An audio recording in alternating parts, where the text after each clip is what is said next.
That's it, Leghorn, you've had it.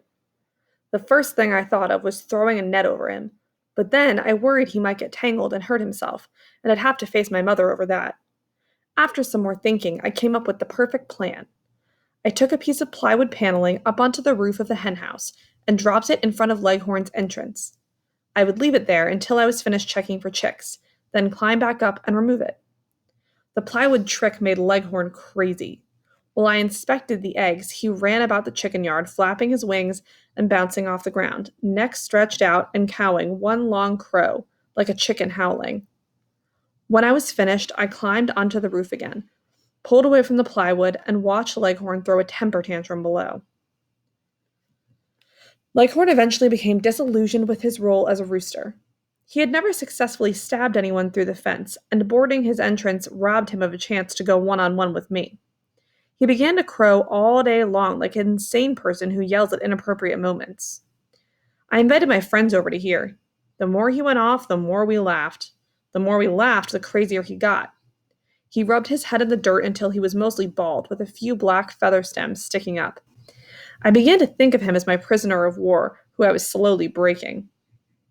You better not forget who's boss, Leghorn, I said every morning. He'd rub his head around in the dirt and look up and crow at me. I'd begrudgingly toss some corn into the chicken yard and make up more chicken songs.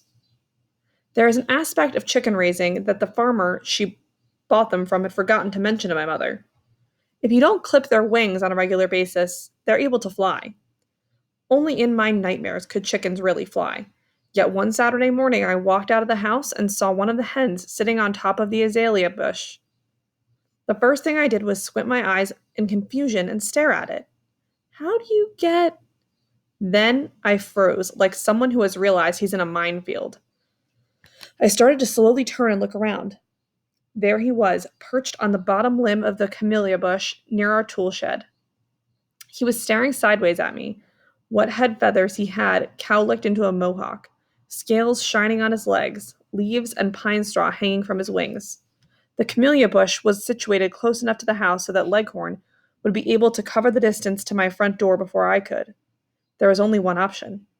I covered my head and ran for the hen house, hoping my plywood cover was handy. Leghorns loose, I yelled. I heard the camellia bush shake and then the whop whop of his wings as he launched after me.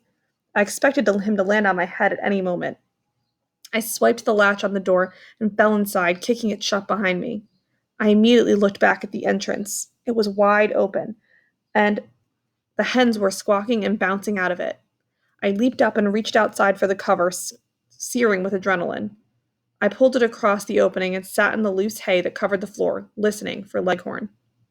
Later that morning, I heard my mother calling for me. "I'm in here," I yelled back. There was a long silence. Then the door opened and sunlight fell across my lap. "Wally, what are you doing?" "Leghorn's loose. He wants to kill me." She backed out and looked into the chicken yard at the two hens there. "There's a hen that's missing too," she said. "I know. They can fly now." We didn't find Leghorn. I spent a month creeping about the yard, expecting him to ambush me at every hedge. My friends soon learned about the escape. With my embellishments, the threat of Leghorns attacking us in the night overshadowed even the stories about the loose convict with the long fingernails. The rooster had us all terrified.